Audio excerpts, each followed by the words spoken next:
Hello my friends, this is Shelley from Koala Knits and Knacks, and in this tutorial I'm going to show you how to make these beautiful dishcloths. I'm going to call them pretty petal dishcloths, and I made them on my Sentro 48 needle machine using Bernat Handicrafter cotton yarn. Now we all always think that we can't use cotton yarn on our machines, but we absolutely can. Just not that long ago I posted a video on how to make hot pads on the Addi using Karen cotton ripple cakes, but this is using the Bernat Handicrafter cotton yarn, and I used it in my Sentro and it worked beautifully too. We just have to do it the right way. We have to do it the way the cotton wants us to do it, and I'm going to show you how that is in this tutorial.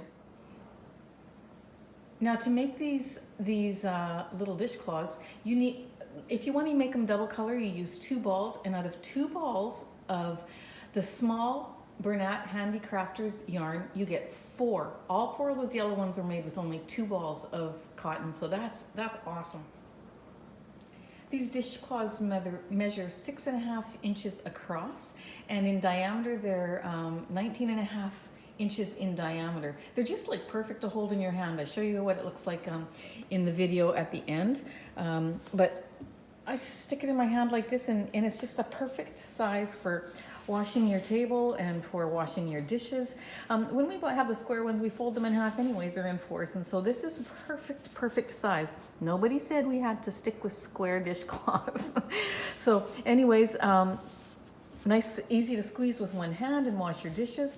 These are just beautiful and you're gonna love them. So join me in this tutorial and I'll show you how you make these pretty petal dishcloths. Okay, so if you're ready, we're gonna begin. I don't know why I set this counter, it doesn't work anyways, but you're gonna bring your last pink and your first white needle in line with your yarn feeder here, and you'll see that I color that divider in between those 2 with a black marker, so I always know when it's coming around. And this white needle actually is on the machine, you see these little numbers there, it's 48, but I like to use it as number 1. I like the different colored one to be number 1. Okay, so you're gonna take your cotton and you're going to put it behind, we're gonna do a long tail cast on. You're gonna put it behind your first white needle and in front of the next, but this is the thing. You do not wanna put any tension on it. It's gotta be loose, so you're gonna go slow, because if you go fast, your tendency is to hold this tighter. So go really slow until you can cast on your first row very loosely. Okay? So we're coming around very slowly, but trust me, it'll be worth it. If those stitches are loose, it allows them to drop down over those teeth. Cotton likes to stick to your needles, but if you have a loose cast on and a loose knit, you'll have no problem with this. Okay, we're coming around because I can see this black divider coming. That is why I like to mark it, because it's just so awesome to have there. So now I'm gonna go behind that last pink needle. I'm gonna click my yarn into there, making sure it clicks into this little one too, okay? And then what you wanna do is you wanna make sure that you pull out your yarn from the ball and make a pile on the floor that is very loose. You don't want any tension coming on your yarn, okay? So you're not even gonna hold it with your hands, you're just going to slowly crank. We're gonna do 3 rounds of this color.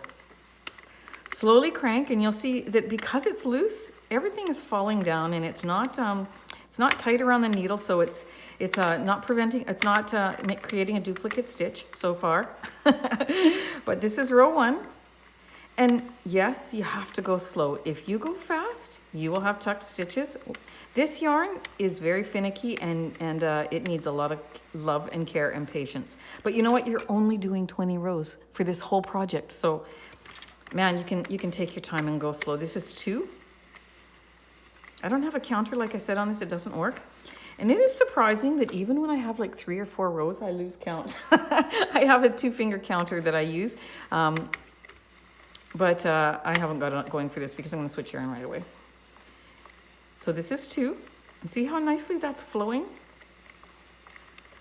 You're still going to watch every needle as it passes by this yarn guide to make sure those loops go down over those 2 teeth and that your needle picks up the yarn. Because if you're going slowly and you notice that it's not coming down, or that the needle missed the yarn, then you can back it up 1 stitch and you're not going to drop stitches and lose anything. So this is why it's so important to go slow. Okay, no tucked stitches so far. And I feel you get the feel of your machine and the feel of the loops. And so I feel I can go a little bit faster, but really no need to. So this next row is row 3. I'm gonna go until I change colors, and then I'll do some off camera so we're not here all day. See, this one was gonna tuck, so I caught it, so I'm gonna push it down with my fingers. That's all it will take, is to push that down over those 2 teeth and keep going. And I just prevented a tucked stitch, so very easy to do. Make sure that you have a lot of yarn on the floor because you want it completely loose. If you do one row with a tight stitch where your yarn is coming out of your ball and not from the floor, then that next time that you go around is gonna, these stitches over the teeth are gonna be tighter, and that's when you're gonna drop stitches, okay? So make sure with cotton that it is loose. And yeah, see, I've got a few that would have tucked if I would have been going fast, but now I can catch them. Okay, that one would have tucked. So now you can just take your fingers and gently guide it down. I'm not putting, like, seriously any pressure on it, but I noticed that the pile from my floor is no longer there, so I need to redo it. But be careful because yarn likes to tangle when it's on the floor, so you gotta do it carefully, okay? So I know this is my last row. I see that black divider coming around, so I'm going to stop. I'm going to cut my yarn. I'm going to take it out of the yarn guide, put it between that last pink and that first white. And I'm going to take my next color. Where did you go, little one? Okay, so I'm going to take the next color, which is, what's it called? This one is called Earth Ombre, and the other one was called French Blue. I love the way the Bernat names their cotton yarn. I think their names are so cool. Okay, so I'm going to put that in my yarn guide. Make sure it clicks into that small one. Then I'm going to turn and connect with a couple stitches here.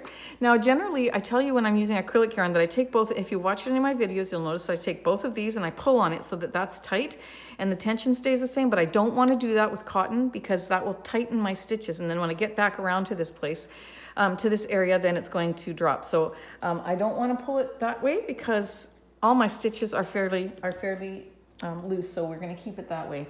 Okay, so now I'm going to do 7 rows of this Earth Ombre, and that will take me to row 10. Okay, so you keep going until you get 7 rows of this color done, and that will be 10 rows in total, and then see me back and we'll do another color change, okay? Oops, see, that one just about tucked, but I wasn't even a stitch through, so I could, or past, so I could back it up a little bit, okay? All right, so keep going, guiding it with your fingers like this if you have to on the inside of your barrel. I'm not pushing down, like seriously, well, I am just very, very slightly, but not enough to even say there's pressure on there. It's just to help those little loops go down over your 2 teeth, okay? So keep going, do 7 rows of this until you have completed 10 rows in total, and I'll see you back. All right, coming up on the end of row 7, I see that black divider coming around. How did it go? I hope you had no drop stitches. Didn't take very long, did it? Okay, so now I'm gonna cut that yarn off, put it between the last pink, the first white, then I'm gonna switch back to my French blue. Put that in there, then I'm going to make sure that it catches on the first few needles. Then I'm going to go ahead and tie this in a knot, just like we did the first time. Okay, that's how we do our color changes, and that's part of the reason why I love this black divider. Coloring that divider with my black marker, because I always see the row coming around for color change and I don't pass it ever. Okay, so now we're going to do 7 rows of this French blue. Then we're going to do another color change, and we're going to do 3 rows of the Earth Ombre. Okay, so 7 rows of this, then 3 rows of the other color, and we will be at 20 rows, and then I'll see you when we get to the end. Okay, so keep going, have fun. Enjoy it. You have conquered the cotton battle. I think, you know, most yarns will work in our machines. We just have to We just have to do it the way the yarn wants us to do it, okay? Making sure for this one that you've got a loose pile on the floor, you're not adding any tension, and you're just assisting the stitches just a little bit, okay? All right, so go ahead and finish that till you get to row 20, and I'll see you back. Make sure you actually stay with me till the end of the video, because I've done several different patterns, all in the flower dishcloth, but several different row counts with colors. So I'm going to show you that at the end of the video, okay? So continue on, and I'll see you when you get there.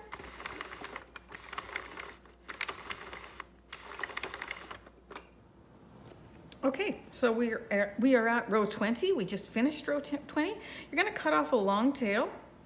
I always just cut off longer than what I actually need, but for good measure. And you're going to put it into the middle of your machine. You're going to grab your needle, and we're going to do a long tail cast off. Now I'm telling you, with this cotton, you have to be careful. Sometimes you can rotate your whole barrel and take, like after you do a few stitches, you can rotate your whole barrel and take a lot off at a time. But for this, you're going to do one stitch at a time for the first bit, because you want to make sure that loop goes over those teeth, just like you do for the stitches, because it wants to pop up. Let me just get my yarn tail ends down there too. It wants to stay up there, and then it'll tuck underneath, and you're going to have to back up your machine, and then your stitch will fall off. So if that didn't make any sense to you, all you need to know is that you want to make sure that you go slow, so that your loop doesn't fall off your teeth and get buried down with your needle. Okay, so this is 3. That tail keeps wanting to come up. 4 and 5. One pull. Now I can do a few more. 6, 7, 8. Make sure they go down. See, that one's going to give me trouble, okay? 9, 10, 11, 12. Put my finger over that so it doesn't fall off. And then let's see if I can save that one. I'm gonna just... So I have 2 stitches here. So I'm gonna just grab my crochet hook. Because this one is secured, I can do that. I'm gonna just grab my crochet hook, put that down, and I'm gonna finish this off the way it should have been finished off. Grab that row and just put it underneath just like that. Then I'm going to pick it up with my needle. So I just fixed it as though I was fixing a tucked stitch, okay, because it didn't unravel too far. So we got that off. And if you need to know how to fix a tucked stitch, you can find that video on my channel as well. So just click on my channel, go to videos, and then scroll down until you find it. There we go. So now we can just continue around taking these stitches off.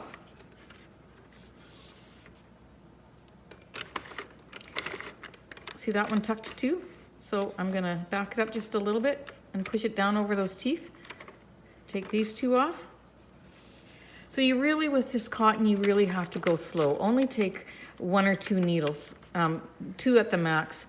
It's just worth taking your time. Otherwise, it's going to be frustrating for you to have to fix all those tucked stitches. So that one went down. That one went down. I'm just going to circle one at a time, because this one's going to tuck if I don't catch it. Okay.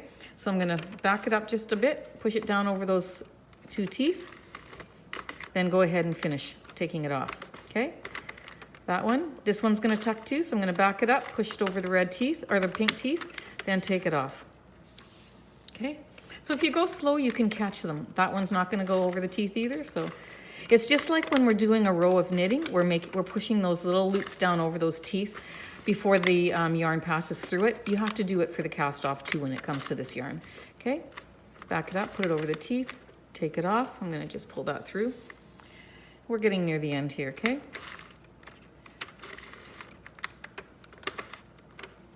That one, see, it's around the needle here. It's not even anywhere near the teeth, so I have to back it up, take it off. So you back it up and then you push it down. See this one again? You're going to back it up, push it down with your needle, then go forward and take it off. The extra time it takes to do that, trust me, will be worth it in the end.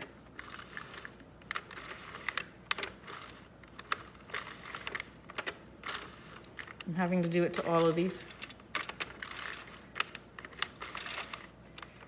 There we go. So we got it off successfully, and there we go. So I'm going to remove my machine and we'll move on to the next part. Okay, we have it off of our machine. We just want to make sure that that one end with the shorter tail, that you go ahead and you pull that a little bit just so you don't, it doesn't start unraveling. Then you're going to stretch your project like you do all your projects that you take off the machine, okay?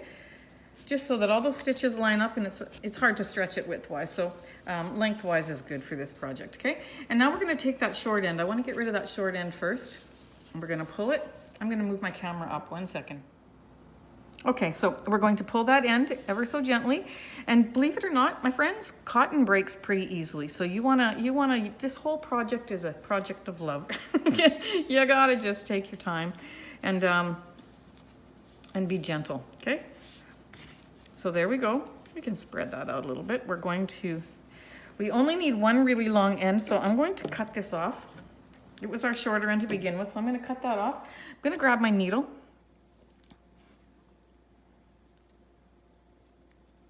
And we're going to close up this end, okay? So make sure that it's not all rolled up. You want a flat edge here.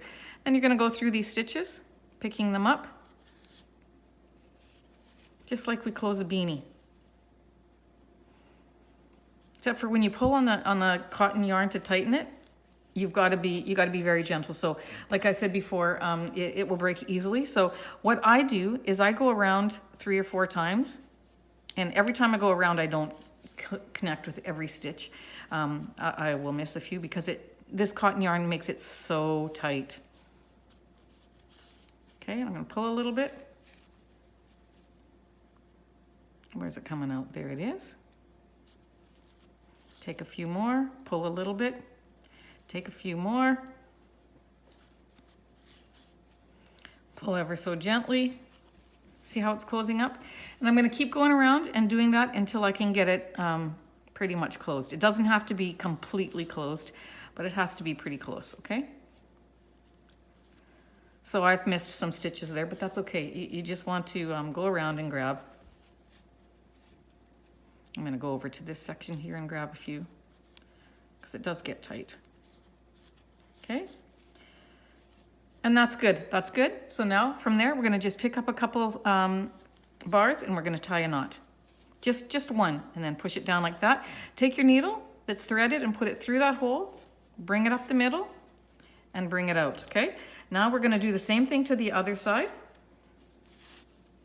Closing that end up, unrolling it, making sure that your end from the other side stays out because you're going to need that. Okay? So we're going to pull this tight. Making sure this stays out and doesn't get all knotted underneath here as you're sewing, but you're going to sew that closed just like you sewed the other end closed. And when you're done that, come back and I'll tell you the next step. Okay, so you have that closed. Now what you want to do is you want to take both ends. One of these is so long. You want to take both ends and you want to tie them tight, but here's where, trust me, I have broken it more than once. So you don't want to pull too tight. You just want to snug up the other side, both sides together, just like that, so they're all snugged up, okay? Then you're going to leave this little tail hanging there, but you can cut it just a little bit. But you do want to leave it hanging there because we're going to use it. You can take your needle off that other end just for a moment, okay? Then you're going to just smooth it out here. So you can see it's like a nice little circle here. And you can actually use your dishcloth just like this. You don't have to do the next step if you just want a flat dishcloth. But for me, for this tutorial, we're going to make it into a pattern. So you're going to need to grab yourself 5 stitch markers. Now, I always use, for the most part, use bobby pins. But where did those other little 2 go? There's one. And one more that I got to find in this mess. I've made so many of these this morning that... now I've got a missing little hook. But what we're going to do is we know that we have 48 rows because it's a 48 needle machine. So just go to one row, doesn't matter which one. Put your little hook, your little stitch marker at the top there. Then you're going to count 10 rows. So 1, 2, 3, 4, 5, 6, 7, 8, 9, 10. And you're going to put a stitch marker there in the 10th row. Then you're going to count 9 rows. 1, 2, 3, 4, 5, 6, 7, 8, 9. And if you count a little further down the row, it's easier to see. And then you're going to count another 10. 1, 2, 3, 4, 5, 6, 7, 8, 9, 10. And clip that at the top of that row. And you're going to count 9. And you're going to put a stitch marker there. There it is. It fell on the floor behind the couch. And you're going to add it there. So here was our first one. And then we did 10 stitches, 9, 10, 9, and that will be 10 in there, and that equals 48 stitches. So I know I wanted 5 petals, so I did the math and I just figured it out that way. So use those stitch markers to your advantage because it will help you, and you'll get nice even petals all the way around your dishcloth. Then we're going to go ahead and thread our needle again. Okay, so this is going to be essentially it's a reversible thing, but we're going to always tie off on this back end where this second string is. So we're going to always start from there. So I'm going to just eyeball where this is, and I'm going to just go down. I'm going to put my needle in to the other side. Then I'm going to come up, and you are not going to follow a certain row. You're just going to eyeball it, and you're going to eyeball it up to there. Okay, and then I'm going to weave it in and out just like this in small little sections till I get up to my stitch marker. I'm going to take out that stitch marker. I'm going to go underneath on the other side, so I'm creating a loop. I'll show you here, just let me pull this tight. So I'm creating a loop up there, okay? And then I'm going to go down the other side. The reason why I need the loop is because then when I gather it, it's going to pull it, and you'll see in a second. Then you're going to gather all the way down, going far enough so that you get close to the circle there. Then you're going to go into the other side. And you're always going to come up from the back. Okay, into that little hole and up. Okay. So now you've got all your sewing done. You're going to get that out of the way. And what you're going to do is you're just going to hold here and you're going to pull.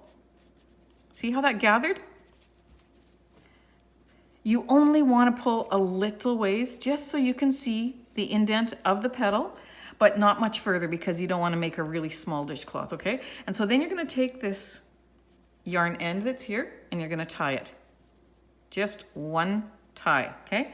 You're going to move over to your next stitch marker. You're going to go down close to the center. You're going to come up. You don't even have to turn it over because you're not going to follow this. You don't have to follow the same row like if you're stitching panels together. Okay. And then you're going to just weave it in and out, going through all the layers. Until you get to the top. And when you get to the top, okay, I'm not far enough to the top. So I'm going to go, I just want to grab the top stitch just like that. So I'm going to go back up. I'm going to undo my stitch marker. I'm going to just go around, come back up, just make that little loop, come back up, and go back down. Do, do, do, do, do. Oops. Like that. And then my second last stitch is close to the hole on this side. Go through. And my last stitch comes up through the middle so that you're ending on the same side as your string there, as your extra yarn. Now you're going to pull. See how that's making the petal? Ever so slightly. Again, don't overdo it. And you're going to, because once you get all 5 done, you'll see the shape is beautiful. One tie. You're going to go around. You're going to do that for all the other stitch markers that you have there, and when you're finished that, see me back.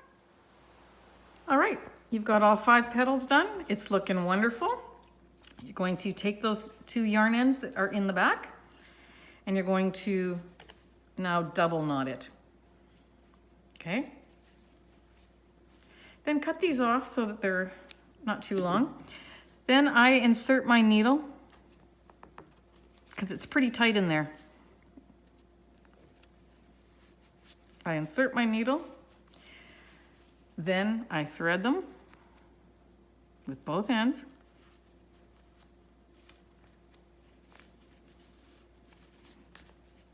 And I bring it through, pulling on that to hide that little knot.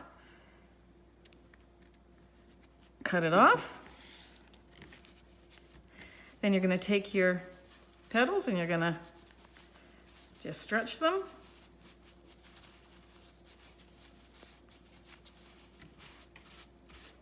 And there you have it. You've made a dishcloth or a pot holder or a face cloth or whatever you would like. I'm showing them as dishcloths on my video, but that's what you've got. So it's beautiful. So that's one side, and that's the other side on this particular one. Now stay with me to a little bit longer, because I'm gonna show you the different patterns that I've got. Like I've made several of these and I've used different row counts, and I'll show you the difference and what they look like. All right, thanks for joining me. All right, so here's one that I made. They're all Bernat Handicrafter cotton yarn. This is red, and this is called cottage. I did 5 rows of red, then I did 10 rows of cottage, and then another 5 rows of red. That one's beautiful, I love it. I'm gonna make one in the opposite. Now, for this one, this is the same yarn, but it's in Emerald Energy Ombre. And I just did a single color for this one, okay? So it's the same on both sides. Got to stretch out those petals a little bit. I just did a single color, so that's beautiful too. All right, so this one is Sunshine for the yellow, and the variegated is called, what's it called? Lemon Swirl, okay? So I did 4 rows of just the Sunshine, then 4 rows of Lemon Swirl, 4 rows of Sunshine, 4 rows of Lemon Swirl, and 4 rows of Sunshine, making 5 different color changes, and that makes 20 rows, okay? So that's what I did for that one. For this one, the next 3 I'm showing you, I did a set of 4 with this particular combination of colors. This is 10 rows of Sunshine and 10 rows of Lemon Swirl. This one here, what did I do here? I did 5 rows of Lemon Swirl. Then I did 10 rows of Sunshine and 5 rows of Lemon Swirl. And that's what that one looks like. And then on this one, I did 5 rows of lemon, 10 rows of 5 rows of Sunshine color, this solid yellow. Then I did 10 rows of the swirl, and then another 5 rows of the Sunshine. So out of 1 ball of each, so out of 2 balls of yarn, you can get 4 different dishcloths. Like, how pretty is that? Line them up, put a beautiful bow on there, and oh, can you just imagine that? Like, that's such a beautiful gift. And you know, these are sturdy, and they're thick. And who said you have to have a huge dishcloth? This fits in my hand perfectly. And you know, to wash your counters and stuff, it's perfect. And to wash your dishes, you're gonna love this pattern. So anyways, there you have it, my friends. That is my flower. I'm not sure what I'm going to call it yet. You wait till you read the, the YouTube title, and you'll see what name I came up with for these. Okay, so there you have it. Thanks for joining me. And if you haven't subscribed yet, please do so. And if you have not joined my Facebook group, it's a new group. It's Koala Knits and Knacks. Please go to Facebook and look for it. And if you can't find it, then just let me know in the comments, and I will tag you in it. Okay. All right. So thank you so much, my friends. Have a great day.